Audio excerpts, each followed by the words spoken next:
भारत जब सचमुच सोने की चिड़िया था। प्राचीन काल में भारत को सोने की चिड़िया यूं ही नहीं कहा जाता था। ये उपमा केवल काव्यात्मक नहीं थी, बल्कि ठोस आर्थिक सच्चाई पर आधारित थी। ईसा पूर्व और प्रारंभिक शताब्दियों में भारत विश्व अर्थव्यवस्था का लगभग 1/3 हिस्सा था। यहाँ की भूमि उपजाऊ, नदियाँ विशाल और व्यापारिक मार्ग सशक्त थे। सिंधु घाटी सभ्यता के समय से ही भारत सुव्यवस्थित नगरों, व्यापार और शिल्प कला का केंद्र रहा। हड़प्पा और मोहनजोदड़ो जैसे नगरों में सुव्यवस्थित जल निकासी, गोदाम और अंतर्राष्ट्रीय व्यापार के प्रमाण मिलते हैं। भारत के मसाले, रेशम, सूती वस्त्र और कीमती पत्थर विश्व भर में प्रसिद्ध थे। रोमन साम्राज्य तक भारतीय वस्त्र और मसाले पहुंचते थे और बदले में सोना भारत आता था। इसलिए कहा जाता था कि दुनिया का सोना भारत की ओर बहता है। तक्षशिला और नालंदा जैसे विश्वविद्यालय ज्ञान के वैश्विक केंद्र थे।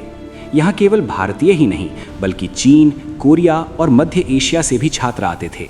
शिक्षा, विज्ञान और गणित में भारत अग्रणी था।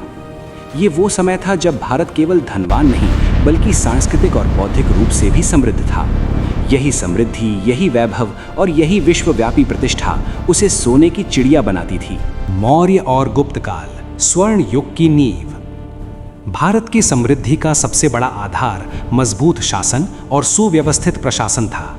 चंद्रगुप्त मौर्य ने एक विशाल और संगठित साम्राज्य की स्थापना की।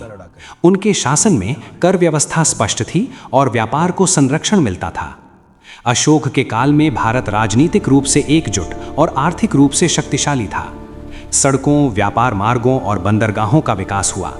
आंतरिक और बाहरी व्यापार दोनों फलते फूलते रहे। इसके बाद चंद्रगुप्त द्वितीय के समय गुप्त साम्राज्य अपने चरम पर पहुंचा।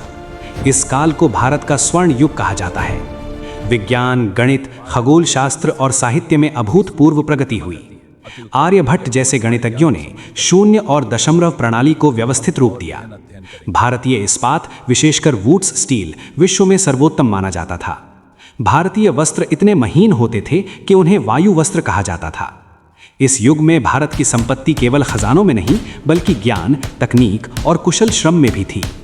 यही समन्वित शक्ति उसे विश्व की सबसे समृद्ध सभ्यताओं में स्थापित करती है। व्यापार। दुनिया का सोना भारत क्यों आता था?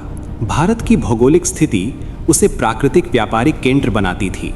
पूर्व और पश्चिम के बीच समुद्री तथा स्थल मार्ग भारत से होकर गुजरते थे।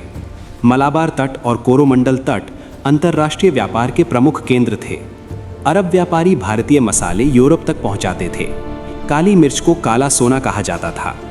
रोमन इतिहासकारों ने लिखा है कि रोमन सोना भारत में बह रहा है।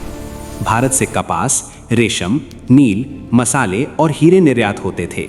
बदले में सोना चांदी आता था। गोलकुंडा की हीरे की खदानें विश्व प्रसिद्ध थीं।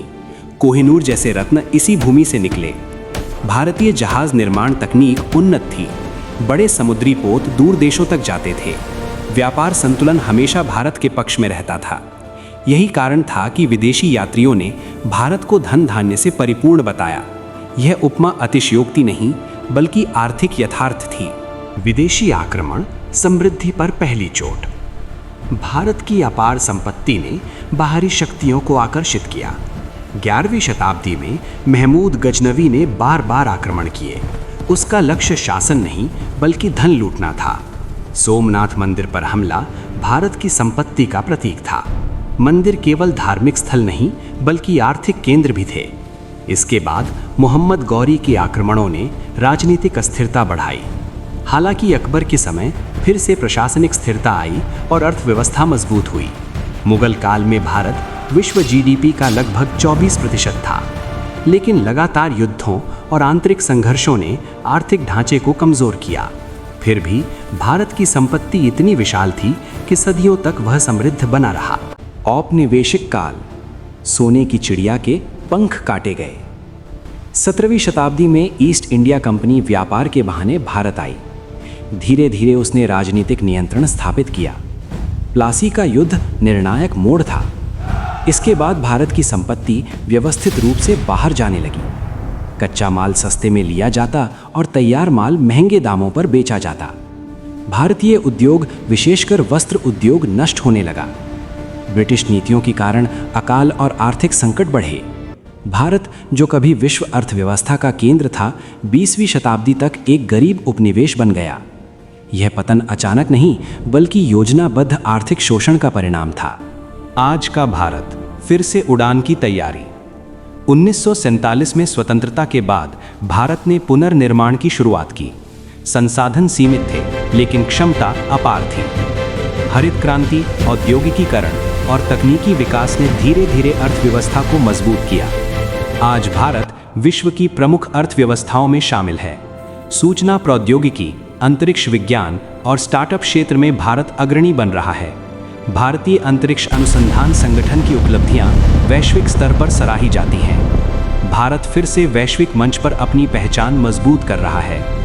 सोने की चिड़िया केवल अतीत की कहानी नहीं, बल्कि भविष्य की संभावना भी है।